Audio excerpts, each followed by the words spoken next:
أعوذ بالله من الشيطان الرجيم بسم الله الرحمن الرحيم الحمد لله وكفى والصلاة والسلام على رسول الله وعلى أهل بيته أهل الله. I would like to begin by expressing my gratitude to Islamic Thought for the invitation to speak at this third international conference on Nahjul Balagha, and to have given me the honor to share this podium with the esteemed scholars and speakers before me. Before I begin discussing my subject, I would like to share a quick thought on the importance of Nahjul Balagha and why this conference is so significant. I grew up in a small sleepy town in East Africa, and in my early years as a teenager, we had very few resources available to us in the English language. And I had a few Islamic books at home, two of which that I relied on heavily was the S.V. Mir Ahmad Ali commentary of the Quran. It was the only one available to me in English at the time, and a copy of the Nahjul Balagha. These were days when there were no even computers, let alone the internet. So the younger generation might not even be able to relate to this. And I read these two texts very often, and they were my main sources of inspiration. And I had a cousin in the later years who was studying in Qom, and he would write to me about all the wonderful gems available to us in Islam. And in those days, because we had no computers, we used to communicate through snail mail, so just writing letters to each other. And he would mention all these wonderful works of tafsir and irfan and hadith and so on. And I remember once asking him that if you have the Quran in Nahjul Balagha, what else have you felt the need for to give you inspiration besides this? And I know I was somewhat naive in asking that question, because in time, as I struggled and learned the Arabic language, I discovered many of these gems myself. But amazingly, as I continue to grow old and I come full circle, I still come back to that same question and ask, what else do you need to find inspiration to turn back towards Allah and the hereafter after the Quran and Nahjul Balagha? And so, as the previous speakers have said, this text is extremely important, yet regrettably it has been ignored. And I think in part this may be because we feel this pressure that when we have to introduce any text to others, particularly those who are not of the Muslim faith, then we should introduce the Quran to them. But we must see the Quran as Nahjul Balagha as a sister text to the Quran, and there is nothing wrong in gifting our friends with a copy of both these books. It is amazing how Allah inspired Sayyid Radi to compile this work, that its form and style imitates the Quran. You see, most scholars who write any text, they would organize it based on theme or subject. And so you would have thought that Sayyid Radi would have compiled Nahjul Balagha with all the sermons and letters and sayings on Tawheed first, and then on Ma'ad, and then on fiqh, and then on politics, and then on social affairs, and then on spirituality.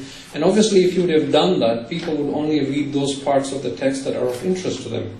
But what makes it so amazing is, just like the Quran has the longer chapters first and the shorter at the end, Nahjul Balagha is arranged in somewhat a very similar fashion as the Quran. You open any page of the Quran, you find inspiration, and you open any part of Nahjul Balagha, it inspires you. And so I hope this is a text that you will read cover to cover as a Muslim, as a Shia, and insist that your children do so the same. It needs to be a very central text in our madrasa system as well, and it's very, very important. In the interest of time, I come to my subject, and the subject, as you all are aware, is understanding the relativity of Zohd in Nahjul Balagha. And by relativity, obviously, I mean something that is not absolute and universal in its application, meaning the concept of Zuhud and how it shows relativity as it is manifested in the words of the Commander of the Faithful, peace be on him. My objective this evening is to demonstrate that just like the Quran, when we attempt to extrapolate ideas from Nahjul Balagha, it needs to happen holistically and with an eye on the Quran as a complement to it. Otherwise, we could be trading dangerous grounds. And I think Professor Robert Gleave this morning made some allusions to that when he said there were passages in Nahjul Balagha that are difficult and that needs to be looked at academically. And so what I wish to demonstrate to you this afternoon is using this particular theme of Zohd in Islam, which is loosely translated as asceticism, or the idea of shunning worldly pleasure for a more spiritual life and reward in the hereafter.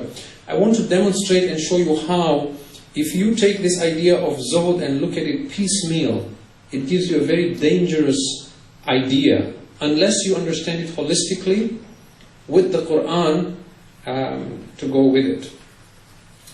We're all aware that Islam speaks very highly of moderation in all matters, including ascetic practice. And I will in particular demonstrate two apparent contradictions in Nahjul Balagha.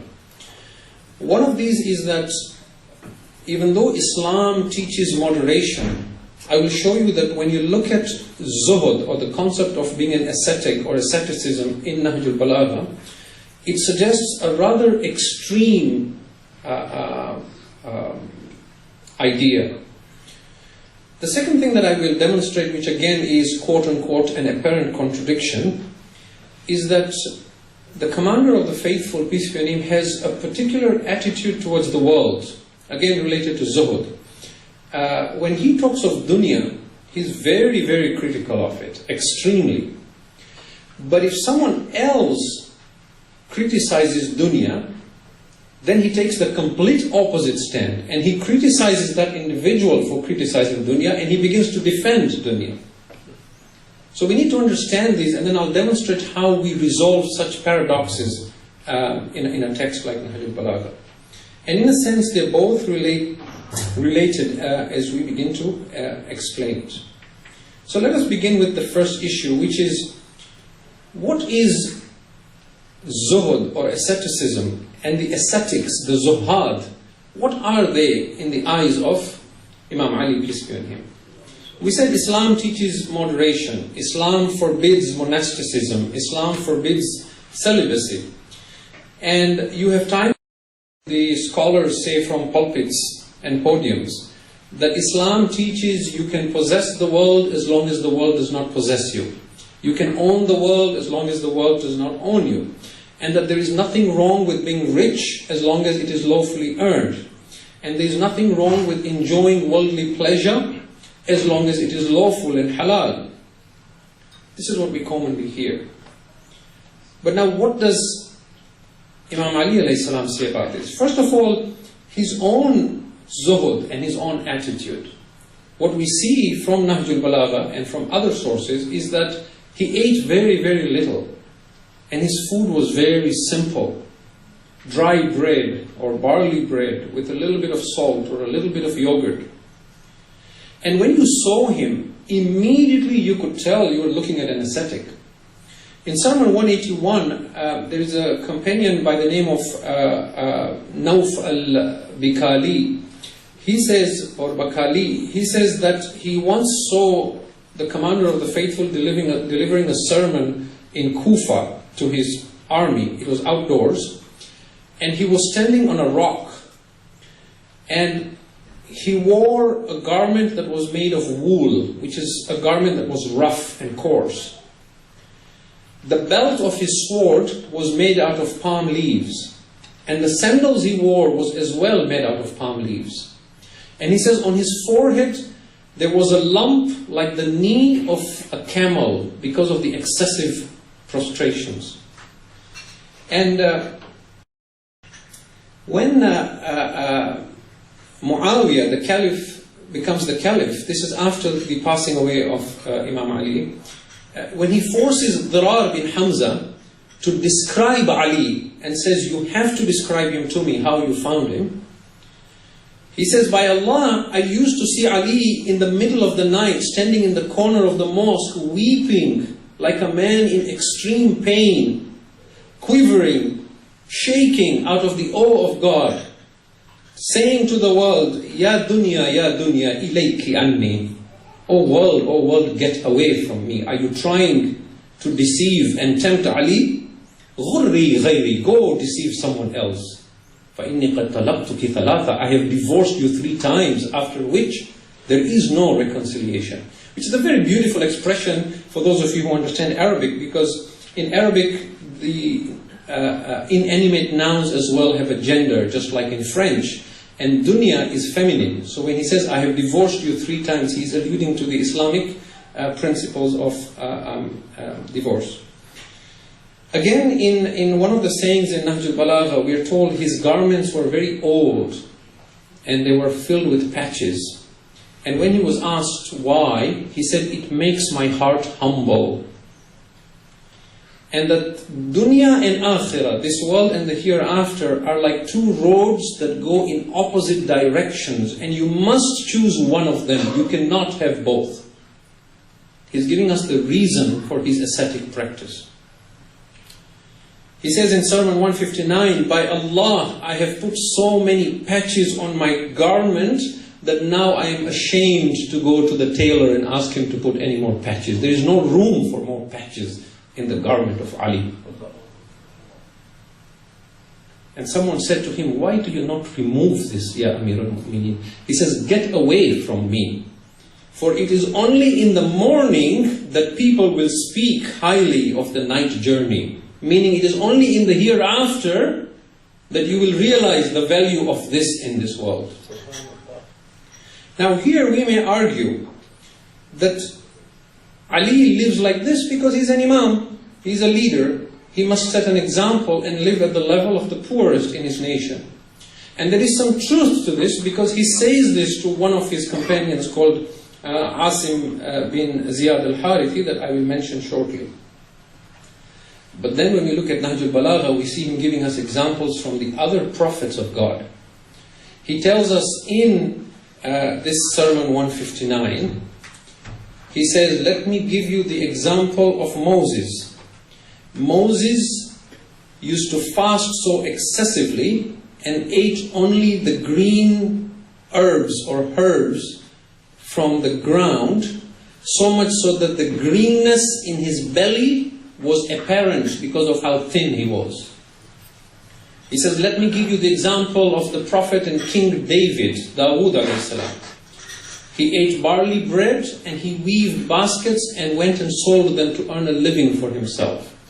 He says, let me give you the example of Jesus, the son of Mary, peace be on him. He used a stone as his pillow, and he put on coarse garments, and he ate rough food. And he lived in hunger, and his lamp at night was the moon. And he goes on and describes Isa ibn Maryam. And then when he has done all that, he says, you should follow the example of your prophet, of Rasulullah sallallahu alayhi wa sallam. He says, the most beloved to Allah is the one who follows Rasulullah. And he says, the messenger of God took the least share from this world and did not take a full glance of it.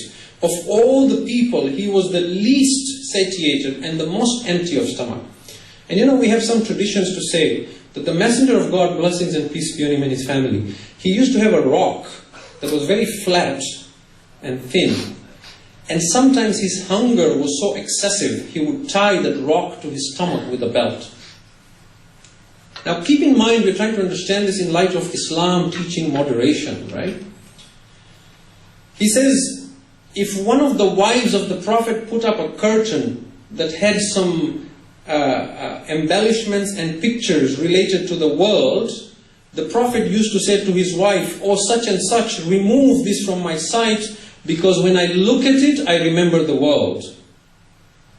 And thus, Imam Ali says, he removed his heart from the world and destroyed its remembrance from his mind. And he loved that the allurements of this world should remain hidden from his eyes. Now, it is very clear that he's asking us to take the Prophet as a role model. But you might again say, these were prophets of God. Besides being role models, they had to live with higher spiritual values. And that the times of the Prophet were very different, particularly in Mecca and in the early days after the Hijrah. There was a lot of poverty, there was a lot of hunger, and that might explain it. But now when we come to his companions, we see that when his Chief Justice, the Qadi Shuraih bin Harith, purchases a large home for 80 dinars, he immediately writes to him and severely condemns him. You can go read this in letter number 3. When his governor in Basra, Uthman bin Hunayf, attends a lavish dinner at a rich man's house to which the poor are not invited, he immediately writes to Uthman bin Hunayf, Yabna Hunayf, I am disappointed in you, that you went to eat at a rich man's house where the poor were left out. If even one morsel that you ate was unlawful, you shall be taken to task for it. In Sermon 208, he calls another companion, Al-Ala bin Ziyad al-Harithi, when he notices he has a large home. He says to him, what will you do with this vast house in this world? And then he gives him an idea. He says, if you want to take this house with you to the hereafter, then entertain guests and be good to your family. And through that you might be able to take your home with you. Now, we might again argue here and say, well, these people were people who held authority. They were governors, they were chief justice, they had a power in the government of Ali, they represented him, they were his ambassadors, they were his face and image to the people, and therefore Ali wanted them to live at his standard. But now here is the problem. If you continue looking at Nahjul Balagha, we see that he doesn't just stop with himself or the prophets of God or his governors. In that same sermon, letter 45, in which he writes to Uthman bin Hunayf, his governor in Basra, and condemns him for attending that rich, lavish party, he begins to praise his Shia. He says, he talks about the Shia as the person who bears adversities patiently, and when sleep overpowers him, he uses his hand as a pillow and lies on the mere earth, along with those who fear the day of judgment and stay awake in the night. Along with those whose lips are constantly moving in the remembrance of God, and whose sins have been dissolved because of the excessive repentance. And he calls them noble persons who will certainly secure salvation. In that famous sermon 192 or 193, where he describes the God-weary, the muttaqun to Hammam, he again uses this idea that the pious are those who spend the night in worship, reciting portions of the Quran. And when they come across a verse of paradise, they become eager for it. When they come across a verse of hellfire, they begin to quiver in fear of it. And then he says, during the day they are enduring, learned, virtuous, and God-fearing, these muttaqeen, or muttaqun. The fear of Allah has made them thin like arrows. And then he goes on to say, and if one of them looks at them, this is Ali saying, if you were to look at one of these muttaqeen, these truly God-weary, you will imagine that they are sick. There is something wrong with them physically. But they are not sick, he says. And when you look at them, you will think they have gone mad. But they have not gone mad. Rather, it is a great concern that has made them mad. And that concern is the day of judgment. Now he's talking about general people. He says in Sermon 218, he says, the believer is one who kept his mind alive and killed the desires of his heart until his body became thin and his bulk became light, and an effulgence of light of extreme brightness begins to shine before him, and it leads the path for him and takes him to the right path. Now, one of my favorites from Nahjul Balagha is one of the short sayings or aphorisms, which is number 299 in my English translation, but 289 in the Arabic one. He doesn't give us any name of this individual that he's describing, but he says, كَانَ لِي فِي مَا مَضَى أَخٌ فِي اللَّهِ. In the past, I had a brother of faith, a brother for the sake of Allah. وَكَانَ يُعْظِمُهُ فِي عَيْنِي صِغَرُ الدُّنْيَا فِي عَيْنِهِ. And he was, this is Ali describing the man, he says, he was prestigious in my eyes because the world was small in his eyes. Why was the world small in his eyes? How was the world small in his eyes? وَكَانَ خَارِجًا مِنْ سُلْطَانِ بَطْنِهِ فَلَا يَشْتَهِي مَا لَا يَجِدْ وَلَا يُكْثِرَ إِذَا وَجَدْ. He says, the world was small in his eyes. The needs of the stomach did not have a sway over him. He never longed for what he did not have. And when he got a thing, he would not ask for more. Most of his time he was silent, but when he spoke, he silenced everyone else. No one could speak above him. He was able to quench the thirst of those who questioned. When two things were presented to him, he looked at which one his heart longs for more, and then he left that and he took the other one that was against his heart. This is the man that Ali says, he was great in my eyes, because the world was small in his eyes. And then, he doesn't just stop there. Now here is the clincher. We might say he's just describing someone, but now here's the clincher. He says to now all of us, فَعَلَيْكُمْ بِهَذِهِ الْخَلَائِقِ. So these qualities are incumbent upon you. Acquire these qualities. فَأَلْزِمُوهَا وَتَنَافَسُوا فِيهَا. Not only acquire them, but compete with each other and excel each other in these qualities. And also, if you're not able to, then don't give up. Do whatever you can. Why? فَعَلَمُوا أَنَّ أَخْذَ الْقَلِيلِ خَيْرٌ مِّن تَرْكِ الْكَثِيرِ. Because even taking some of this is better than forsaking all of it. So now it's very, very clear that Ali alayhi salam is not just talking about his ambassadors or the Prophet or himself. He's describing Zohd to the public. Right? And I have more references here that I was going to quote, but I fear I may run out of time. So I'm going to skip some of these passages, but the idea is the same. I'll just mention a passage from Sermon 120 where he describes his Shia. He says, their eyes have turned white with weeping, their bellies are emaciated because of fasting, their lips are dry because of constant prayer, their color is pale because of wakefulness, their face bears the dust of God-fearing. These are my brothers who have departed. I should be justified if I feel eager for them, and we should be justified if we bite our hands out of the pain of their separation. See, and this is just one sample. There is a lot of such evidence if you step outside Nahjul Balagha. I mean, you look at, for example, Kitab al-Irshad of Shaykh al-Mufid. He has a portion in there where he describes the Shia of Ali. And there is an example that says that Amir al-Mu'mineen had this habit sometimes in the middle of the night. He would wake up and he would start walking outside the city of Kufa. And as he would walk out, the cemeteries were normally in the outskirts. So he would walk towards the cemetery. And one night, is a full moon night, and Ali is walking all by himself toward the cemetery. Because he was looking for people that he could give his knowledge to, but he couldn't. And you can see that in that, that discussion he has with Kumail, which also happens in a cemetery, where he tells Kumail, إِنَّ هَا هُنَا لَعِلْمٌ جَمْعًا. Oh Kumail, this chest is filled with treasures. Alas, if only I could find people worthy to take this knowledge. So on this occasion, Shaykh Mufid quotes this. He says, Ali is walking alone on a full moon night towards the cemetery, and he hears footsteps behind him. He stops. He turns. He sees a small group of men have been following him. He says to them, who are you? They say, Ya Amir al-Mu'mineen, we are your Shia. You want to say you're a Shia? Very good, but only say it to me. Don't say it to an Imam. Ali looks at their faces intently for a bit. Then he lowers his head. He says, why is it that I don't see on you the marks of my Shia? And they say, what are the marks of your Shia, Ya Ali? Go read this. It's in English, in Kitab al-Irshad. Oh, now you have asked Ali, who are your Shia?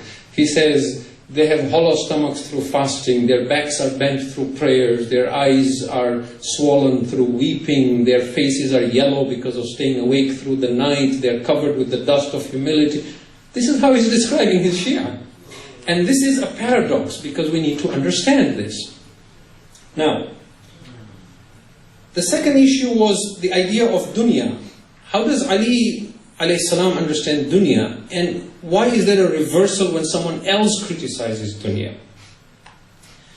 I'm going to try and move as fast as I can here. In Sermon 42, he tells the people, فَكُونُوا مِنْ أَبْنَاءِ الْآخِرَةِ وَلَا تَكُونُوا مِنْ أَبْنَاءِ الدُّنْيَا. Be the children of the hereafter, do not be the children of this world. Why? Because on the day of judgment, all children will go and stick to their fathers and mothers. In that famous Sermon 82, which is known as the Khutbatul Gharra, he says, certainly this world is a dirty watering place and a muddy source of drinking. Its appearance is attractive, its inside is destructive. It is a deception, it is a vanishing reflection and a bent pillar. In his saying 424, he describes the world, تَغُرُّ وَتَضُرُّ وَتَمُرُّ. It deceives, it harms, it passes away. مَثَلُ الدُّنْيَا كَمَثَلِ حَيَّةٍ لَيِّنٌ مَسُّهَا وَسَمٌّ نَاقِعٌ فِي جَوْفِهَا. The example of this world is like that of a serpent. It is very soft and nice to touch on the outside, but it is filled with venom on the inside. The one who is ignorant plays with it, and it stings him. But the one who is intelligent knows to keep away from it. In Sermon 81, he says, in what way shall I describe this world, whose beginning is grief and whose end is destruction? What is forbidden in here you will be punished for. What is lawful here you will be taken to account for. And he goes on and on. الدنيا دار الممر والدار الآخر ولا دار المقر. This world is a transit, it is only a place you're passing by. It is the hereafter that is permanent. Therefore take from this world only what you need to pass by. Do not burden yourself with more than you need, because it will stay as a burden for you as you journey to the next world. You are not to seek comfort here, you are to return home. Your home is further on. And this is the message you see again and again. This world in your eyes should be smaller than the bark of a tree or clippings of wool. And in Sermon 110, he says, it is deceitful, it is harmful, it is changing, it is perishable, it is exhaustible, it is liable to destruction, it is eating away.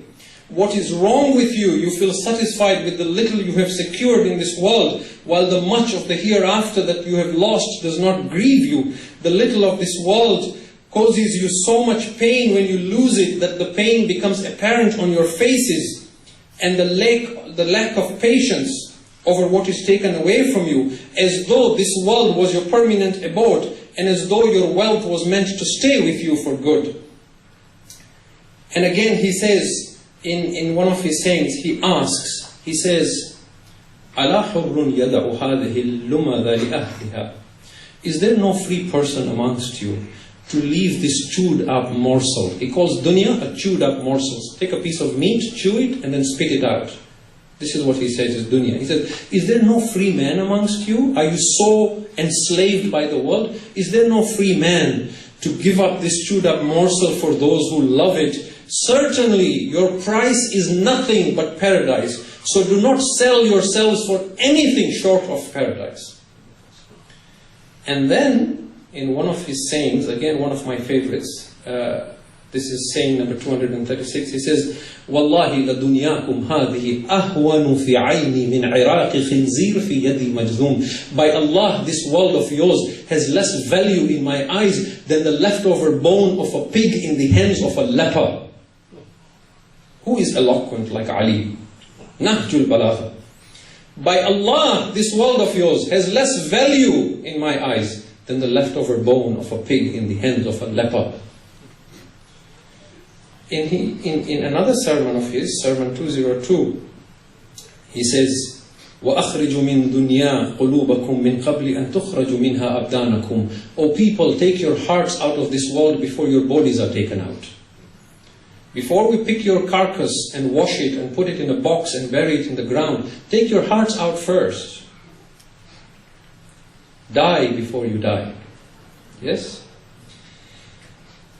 And he goes on, and he describes this world and says, those who run after this world are like barking dogs, devouring each other, the stronger devouring the weaker, the bigger trampling over the smaller. Now, in contrast to this, one day, Imam Ali alayhi salam, sorry, how much time do I have? 10 minutes? Okay. In one occasion, Imam Ali alayhi salam hears someone abusing the world and condemning it. As soon as he hears this man, he stops it. He says, "O you who are blaming the world, you have allowed yourself to be enticed by it, and now you're blaming it?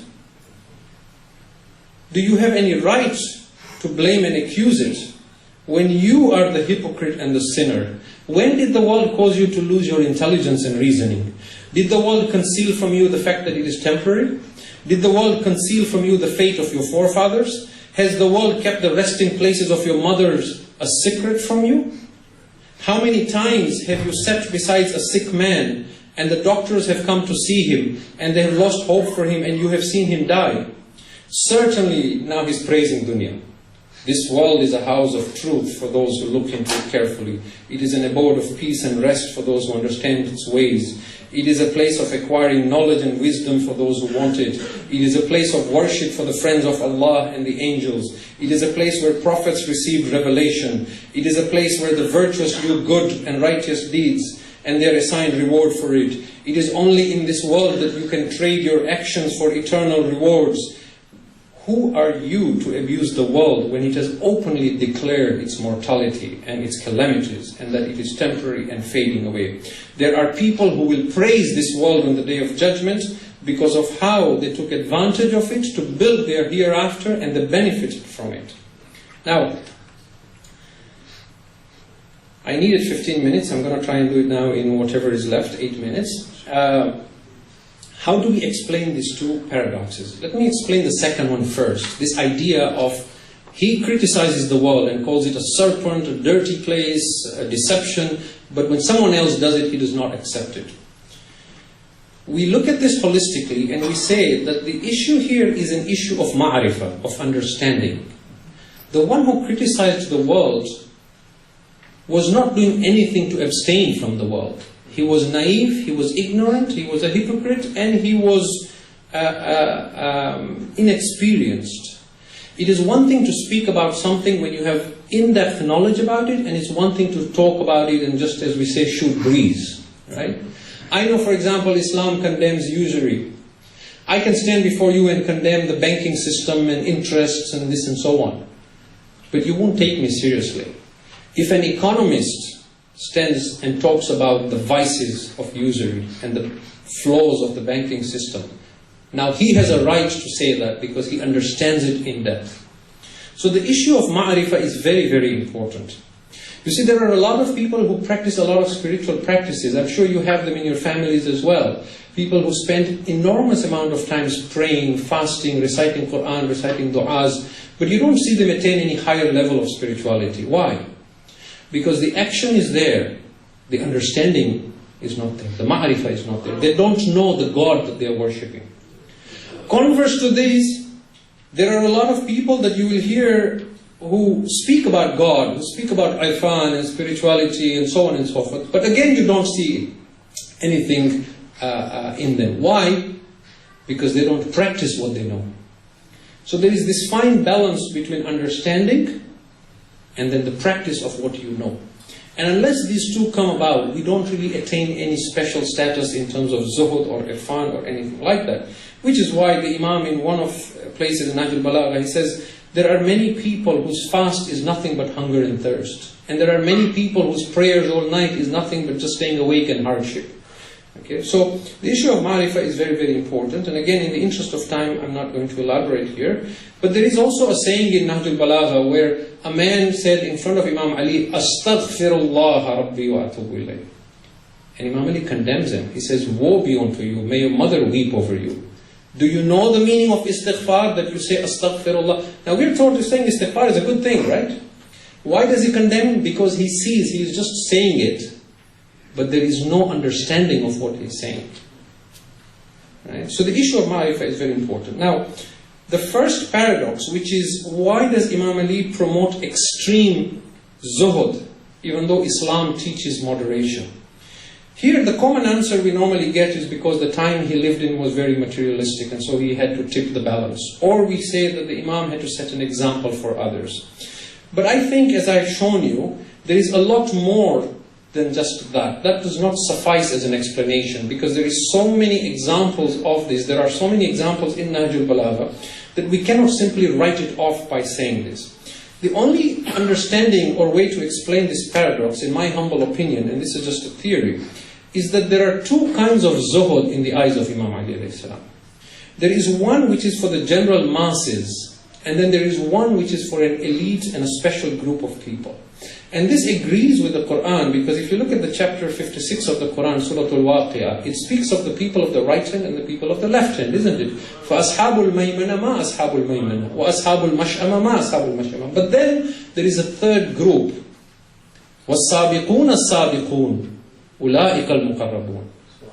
So above just the good and the evil, there is an elite group, and he is an imam of this elite group as well. And therefore, he is describing these extreme levels of zuhud for those. That is why in Nahjul Balagha, you see that when he describes zuhud for general public, like in Sermon 80, he says, "O people, zuhud is to shorten your prolonged hopes, to thank Allah for His bounties, and to keep away from what is prohibited." Right? And when he speaks of this exclusive zuhud, then he speaks of the pale faces and the hunger and the thirst and the prayers and so on. This special zuhud is not attained or practiced through rationalizing with the mind or listening to the thoughts in your head. This special zuhud is practiced by listening to the heart. It comes about through meditation and then through falling in love with the divine and standing in awe of God. It doesn't happen just by thinking. You stand before your Lord humbly and sincerely. He then picks you up and He lifts you. You show love in God, He falls in love with you. You see, there is a difference between a person who decides to starve himself, which is wrong, and a person or a man who falls in love with a woman and then loses his appetite and now he can't eat. The first one, you can condemn him for extremism, that he has given up eating. The second man, you cannot condemn him because he can't help it. He's in love, so he loses his appetite. He cannot sleep. He's up in prayers. He's fasting because he is in love. So, while we cannot promote this extreme zuhud for the public or the community at large, at the same time we cannot condemn it for the individual who attain these qualities and manifest them. And in most cases, such individuals will hide these qualities in themselves, so we will not even see them because they do not want their sincerity to be affected by it. So there is a very delicate balance whereby we must acknowledge that on one hand, Islam does not promote extremism, but yet Imam Ali alayhi salam is inviting those with the right understanding and maturity to rise to their full potential. And the only way to do this, I'm just 2 minutes, Brother Nabil. The only way to do this is to observe the seerah of Imam Ali alayhi salam. Observe, for example, and this is very, very fascinating. Imam Ali alayhi salam wears patched clothes, stays up at night in worship, feeds the poor, speaks of turning away from the world and extreme asceticism, but he does not abandon society. He makes a perfect role model, and a fantastic role model actually, because of how he demonstrates these extreme forms of zuhud in a practical manner. Look at his life. On one hand, he eats very simple food and fasts all day, condemns the accumulation of wealth, but on the other, he goes out to earn a living to provide for his family. He wears very simple clothes and patched clothes, but he gives the best of garments to his servants. He shuns worldly pleasures, but he doesn't divorce his wife or adopt celibacy. He does not want khilafah, he does not want position in this world, he is focused on the hereafter, but he continues to fight for justice and he takes a pivotal role in society to promote good. At no point does he flee from society in search of God or in search of truth like the Buddha or like Ghazali or like anyone else. At no point does he promote monasticism or celibacy. He teaches us that we can be useful members of society while journeying on our own as individuals to the highest realms of spirituality and God consciousness. In conclusion, I wish to make 3 points very quickly and I'm done. The first is that when we wish to discuss Nahjul Balagha, just like the Quran, we must look at the themes in Nahjul Balagha holistically. We cannot take one line or one sermon and then argue on that basis. We have to look at it holistically and then see the perspective of the Commander of the Faithful, peace be on him.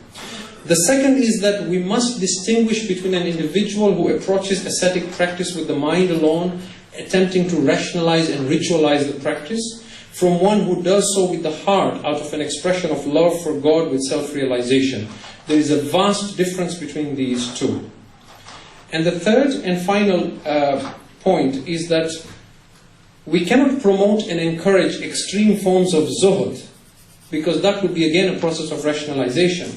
And Zohd at all levels has to be individual. It is not for public display through a particular way of dressing or performing specific rituals. But we must acknowledge that the people of the right hand and the people of the left hand, there is room for a third elite group who are above even those who are good. And what might seem to be extreme for us might only be moderate for this elite group. And it might even be a necessary prerequisite for them in order to unfold their full potential. And hence, amongst the mystics and the masters of spirituality, there is a saying that goes as follows: Hasanatul abrar, sayyiatul muqarrabin. The righteous deeds of the virtuous are the very sins of those who are drawn near to God. I thank you very much for your patience. Walhamdulillahi Rabbil Alameen. Wa sallallahu ala Sayyidina Muhammad wa ala ali baytihi at-tayyibin at-tahirin.